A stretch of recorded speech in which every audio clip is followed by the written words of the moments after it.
مصالحت کار کا، ثالثی کا، پھر ہمارے لیے اس ساری صورتحال سے لا تعلق رہنا ممکن نہیں ہوگا. پھر میں یہ سمجھتا ہوں کہ ہمیں بھی بھرپور احتجاج کے ساتھ میدان عمل میں آنا ہوگا، کیونکہ ہم بار بار یہ کہہ رہے ہیں کہ اگر پہلے ریڈ زون کی خلاف ورزی کی آپ نے کچھ نہیں کہا، پھر وہ ڈی چوک اور شاہراہ دستور کو کراس کر کے اگر آ رہے تھے تو اس میں بھی پھر کوئی مذائقہ نہیں تھا. اگر وہ پارلیمان ہاؤس کے سامنے، وزیر اعظم ہاؤس کے سامنے بھی آ کر اگر بیٹھ جاتے اور وزیر اعظم ہاؤس میں بھی اس جگہ تک اگر جانے کی بھی کوشش کرتے کہ جہاں سے بہت فاصلے پر افواج پاکستان متعین ہیں، جو اصل عمارتیں ہیں، تو میں سمجھتا ہوں کہ جو کل ایکشن ہوا ہے اس نے جو ساری کوششیں تھیں ہماری کہ کوئی ہم اس مسئلے کا سیاسی حل نکالنے کے لیے ہم کوئی عقل اور دانش کا راستہ دکھائیں، کوئی فہم و فراست کا مظاہرہ کیا جائے. حکومت کی جانب سے ہمیں انتہائی افسوس کے ساتھ یہ کہنا پڑتا ہے کہ کل رات کے ایکشن نے اور کل سے لے کر اب تک صورتحال اب تک سے اور تیزی سے بگڑتی جا رہی ہے. کئی دنوں کے دھرنوں اور ڈیڈ لاک کے نتیجے میں اگر ہم غور کریں، الطاف بھائی نے بار بار کہا کہ 1000 ارب روپے سے زیادہ ملکی معیشت کو نقصان پہنچا ہے، اور 3-3.5 ہزار کی معیشت ہو جس ملک کی، جس کا سالانہ بجٹ ہو، اس میں سے اگر 1000 ارب کا یہ نقصان ہو جائے تو اس کا مطلب ہے کہ یہ معاشی بریک ڈاؤن کا آغاز ہو گیا ہے، اکانومک بریک ڈاؤن کا آغاز ہو گیا ہے. پھر اگر ہمارا دارالخلافہ اس وقت مفلوج ہے اور اب کل کے ایکشن کے بعد اسلام آباد کے اثرات پورے ملک پر مرتب ہو رہے ہیں، پورے ملک میں ایک تناؤ ہے، ایک کشیدگی ہے، لوگوں کے جذبات مجروح ہو رہے ہیں، تو پھر اس سے اندازہ لگائیں کہ ہم بین الاقوامی تعلق کے معاملے میں قطعی ڈسکنیکٹ ہو گئے ہیں. سو معیشت کا بریک ڈاؤن شروع ہو گیا ہے، بین الاقوامی تعلق کا بریک ڈاؤن شروع ہو گیا ہے، اور سیاسی ڈیڈ لاک تو ہے ہی، یعنی پولیٹیکل پروسیس پورا رکا ہوا ہے. تو یہ 3 بریک ڈاؤن ہو گئے، political break down, economic break down اور بین الاقوامی تعلق کا بریک ڈاؤن. اور ایک چوتھا بریک ڈاؤن رہ گیا تھا جو ریاستی مشینری کا اہم جزو ہے، اور وہ ہے لا اینڈ آرڈر، امن عامہ کی صورتحال. اور کل رات کو جس طرح اقتدار کو بچانے کے لیے یہ کریک ڈاؤن ہوا ہے کل رات کو، اس سے جو رہی صحیح کسر تھی وہ بھی جاتی رہی، اور یہ چوتھا بریک ڈاؤن بھی ہو گیا جسے کہ ہم لا اینڈ آرڈر کا بریک ڈاؤن کہے. اس کا مطلب یہ ہے کہ ہماری قومی زندگی کے تمام ستون غیر مستحکم ہو گئے ہیں. معیشت کا ستون ہو، سیاست کا ستون ہو، لا اینڈ آرڈر کا ستون ہو، یا خارجی تعلق کا ستون ہو، یہ چاروں ستون جو ہے وہ بری طرح سے لغز گئے ہیں. اب اس صورتحال میں آگے کیا ہوگا، یہ سب سے بڑا سوال ہے 18 کروڑ پاکستانیوں کے ذہن میں. قائد تحریک الطاف بھائی اس موقع پر بھی یہ کہہ رہے ہیں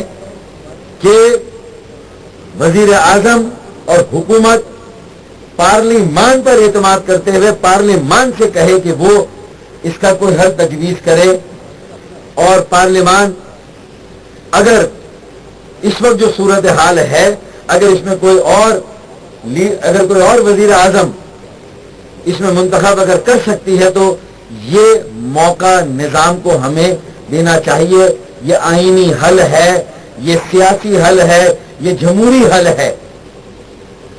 یہ کوئی ماورائے آئین بات الطاف بھائی نہیں کر رہے، یا ایم کیو ایم نے کوئی غیر جمہوری بات نہیں کی ہے۔ حالات کی نزاکت کو دیکھ کر، ملک کی موجودہ صورت حال کو دیکھ کر، ہم اس میرٹ میں نہیں جا رہے کہ اس طرح دھرنے کر کے استعفوں کے مطالبے، کیا یہ ایک جائز مطالبہ ہے؟ ہم اس کی میرٹ میں نہیں جا رہے، یہ پہلی بار پاکستان میں ایسی صورت حال سامنے آئی ہے۔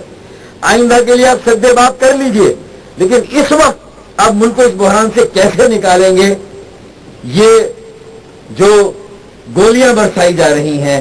یہ جو آنسو گیس کے گولے پھینکے جا رہے ہیں، شیل پھینکے جا رہے ہیں، یہ جو لاٹھی چارج ہو رہا ہے، وہاں عورتیں، بچے اور بزرگ بیٹھے ہوئے ہیں، وہ اپنی دانش میں ایک انقلاب برپا کرنے کے لیے آئے ہیں، ایک آزادی کا نعرہ لے کر آئے ہیں۔ اب یہ آپ کی بصیرت تھی، یہ آپ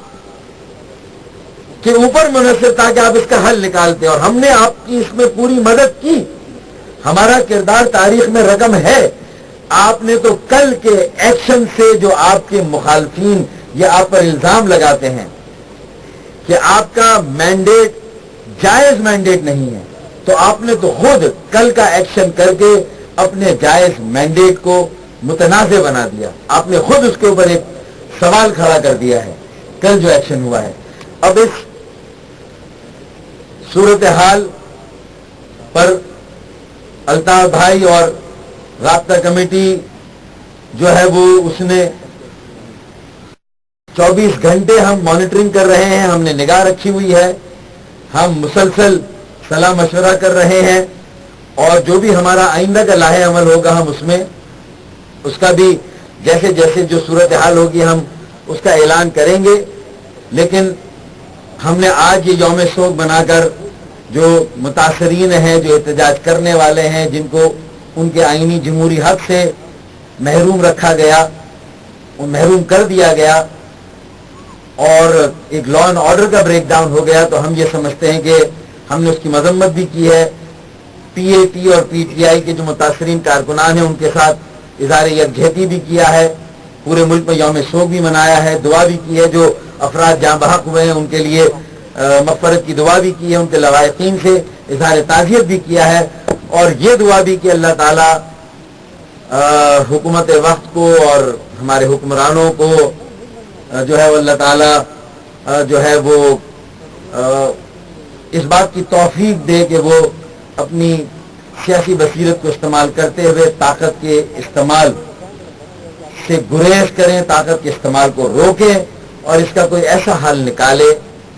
جس سے کہ ملک کو اس بحران سے نکالا جا سکے، اور وہ جو 4 ستونوں کا بریک ڈاؤن ہوا ہے، قومی ستونوں کا، اس کو بھی جو ہے وہ ریپیئر کیا جا سکے اور اسے بھی بحال کیا جا سکے۔ تو یہ میں سمجھتا ہوں کہ آج کے اس موقع پر جو ہمارے احساسات ہیں، یا جو صرف اپنی انا کو ایک طرف رکھنے کی ضرورت ہے۔ میرے خیال میں الطاف بھائی نے جو بات کی میں وہی بات کر رہا ہوں کہ جب ہم یہ کہہ رہے ہیں کہ ایک نیا لیڈر آف دی ہاؤس، ایک نیا وزیر اعظم منتخب کر لیا جائے، تو ظاہر ہے کہ ایک ملک کو ریسکیو کرنے والی حکومت، ایک قومی حکومت قائم کی جائے، اور پارلیمان سے اس قومی حکومت کی تشکیل دی جائے۔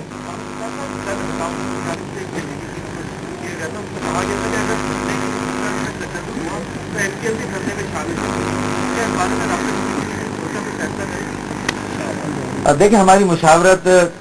جو ہے وہ مسلسل جاری ہے، اور صورتحال پر ہم نے نگاہ رکھی ہوئی، اور جیسے ہی ہم یہ محسوس کریں گے کہ اب ہمارے لیے ممکن نہیں ہے کہ ہم ایک آبزرور کے طور پر بیٹھیں اور ہم صرف بیانات کے ذریعے سے ان لوگوں کی دلجوئی کریں جو براہ راست متاثر ہو رہے ہیں،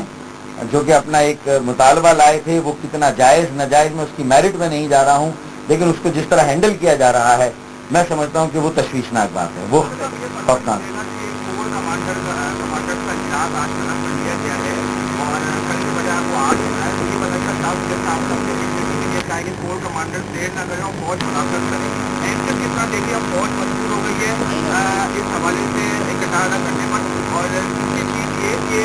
جاوید ہاشمی نے آج پریس کانفرنس کیا اور وہ بھی اب عمران خان سے جو ہے وہ غائب ہو گئے، اور انہوں نے یہ کہا ہے کہ ریڈ زون میں نہیں جانا چاہیے تھا، اور شاہد القادری نے این سے دوبارہ کیا کہ وہ ریڈ زون میں نہیں جائیں گے۔ تو کیا یا اب ان کا ساتھ دے گی تو باتیں ہوگی؟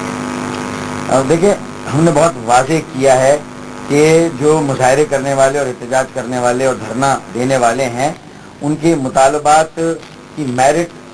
اور ڈی میرٹ میں جائے بغیر ہم یہ سمجھتے ہیں کہ یہ پاکستان کی سیاسی جماعتوں اور ان کے رہنماؤں کی آزمائش ہے اور تھی کہ ہم ان کے مطالبات کس حد تک صحیح ہیں، کس حد تک نہیں ہے، ریڈ زون میں جانا چاہیے تھا، نہیں جانا چاہیے تھا، اور اس طرح کے دھرنے کے بعد ایسے مطالبات آنے چاہیے تھے نہیں۔ میں یہ کہہ رہا ہوں کہ یہ ہماری ایک آزمائش تھی، یہ انپریسیڈنٹڈ ہے، یہ پاکستان کی تاریخ میں پہلی مرتبہ ہوا ہے۔ تو اگر ہمارے سامنے ایک صورتحال آ گئی ہے اور اگر ہم اس کا حل نہیں نکال سکتے تو اس کا مطلب پھر یہ تو ہماری کمزوری ہے۔ تو اگر یہ تو ہمیں دیکھنا ہوگا، پاکستان کی تاریخ میں جب بھی بدقسمتی سے سیاسی رہنماؤں، سیاسی جماعتوں نے اگر اپنی انا کو ایک طرف رکھ کے کوئی سیاسی حل نہیں نکالا ایسی صورتحال کا، تو پھر ہمیں یہ سوچنا چاہیے کہ پھر یہ کور کمانڈر کے اجلاس کیوں ہوتے ہیں، کیوں ہو رہے ہیں بھائی؟ تو یہ ہمیں سوچنا چاہیے، کیونکہ ہم اب بھی یہ سمجھتے ہیں کہ ان کی ذمہ داری یہ ہے کہ یہ مسئلہ اب بہت تیزی سے قومی سلامتی اور قومی استحکام کا مسئلہ بنتا جا رہا ہے، اور جب یہ قومی سلامتی اور قومی استحکام کا معاملہ بنے تو پھر یہ ہو رہا ہے تو سیاسی جماعتوں رہنماؤں کو پھر پارلیمان کا رخ کرنا چاہیے، پارلیمان میں جا کر بیٹھ جانا چاہیے، اگر 24 گھنٹے 48 گھنٹے پارلیمان کا اجلاس کرنا ہو تو کرنا چاہیے، اور وہاں سے کوئی حل نکالنا چاہیے اور اپنی انا کو ایک طرف رکھنا چاہیے۔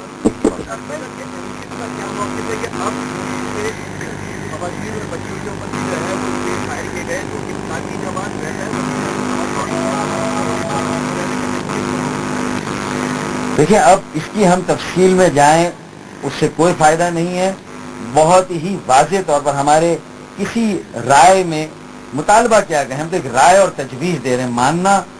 جو ہے وہ جن کے پاس اختیار ہے تو ان کو ماننا ہے۔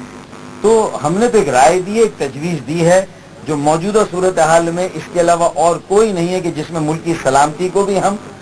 جو ہے وہ قائم رکھ سکیں، ہم ریاست کی مضبوطی کو بھی اپنی جگہ پر قائم رکھ سکیں، اور ہم پورے نظام کو بھی جو ہے وہ ہم سیکیور کر سکیں۔ میں سمجھتا ہوں الطاف بھائی نے ایک ایسا سولوشن دیا ہے۔